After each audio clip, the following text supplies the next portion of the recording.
Durante la década del 60 comenzaron a percibirse en el capitalismo transformaciones que preanunciaban el inicio de una etapa de crisis. Algunas fueron el descenso de las tasas de crecimiento del producto y la rentabilidad de las empresas. Esta caída manifestó una desaceleración del ritmo de incremento en la productividad, por lo que las empresas redujeron sus niveles de inversión y mantuvieron los salarios altos. Esto fue causa de una suba salarial superior al incremento de la productividad y a la creciente composición orgánica del capital. Los problemas productivos afectaron de modo distinto a los diversos países, por lo que el momento de la crisis difirió en cada uno de ellos. Así, los países europeos y Japón convirtieron en competidores económicos de la potencia norteamericana. Hubo algunos cambios muy importantes. Estos fueron el quiebre del sistema fordista que dio paso al toyotismo, una nueva división internacional del trabajo gracias a la industrialización de ciertos países periféricos.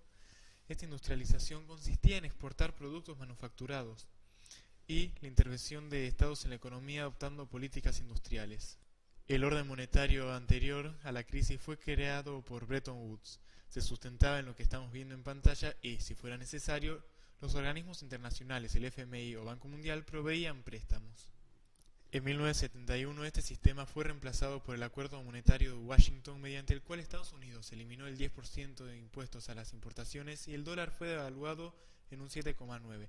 En realidad se transformó el dólar en la única moneda central de reserva del mundo.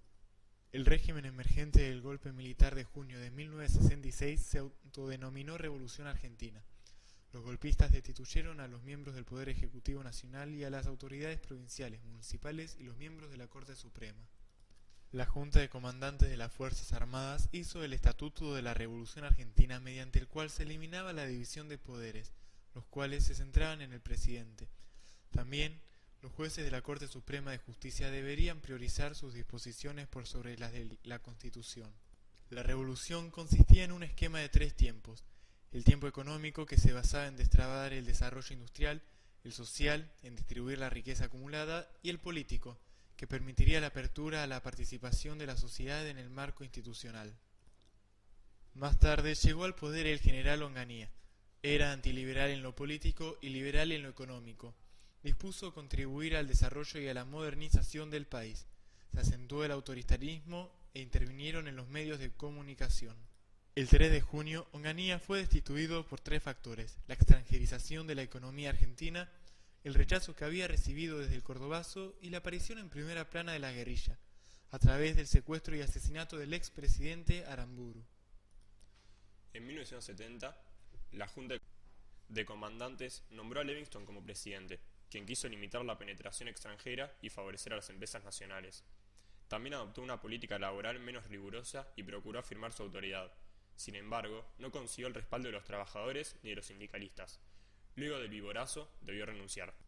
La Junta de Comandantes conservó el poder y asumió Lanús. Decidió restablecer la actividad de los partidos políticos y anunció la celebración de elecciones para eliminar el ejército y garantizar la estabilidad de las instituciones. El movimiento obrero se caracterizó por atraer a la conducción cegetista y promulgar la ley de arbitraje obrero, que permitía la intervención del Estado. Como consecuencia, se generó una ruptura en sectores combativos que conformaron la CGT y los argentinos. Sin embargo, la CGTA fue perdiendo protagonismo por la represión y sus tácticas erráticas.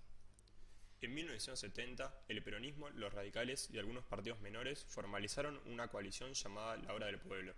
Comenzaba una transformación en la política argentina, definida hasta entonces por el contraste peronismo-antiperonismo. En el plan de Krieger-Bacena implementado se destacaba una sobredevaluación compensada. La divisa norteamericana pasó entonces de 255 a 350 pesos. Esta devaluación encarecía los productos importados y tenía también por objeto la atracción del capital extranjero. A partir de 1967, el plan fue aplicado y trajo distintos resultados, entre los que se destacaban el descenso de la inflación, el desarrollo del plan de infraestructuras y el crecimiento de las reservas del Banco Central. A final de 1970, el nuevo ministro Aldo Ferrer anunció un plan con medidas nacionalistas. Quería restablecer el crecimiento económico, permitir la mejora de los ingresos de los asalariados e implementar medidas que fortalecieran a la industria nacional. Para esto, se elevaron los aranceles a la importación y se sancionó el compre nacional, mediante el cual las instituciones debían comprarle a las empresas locales.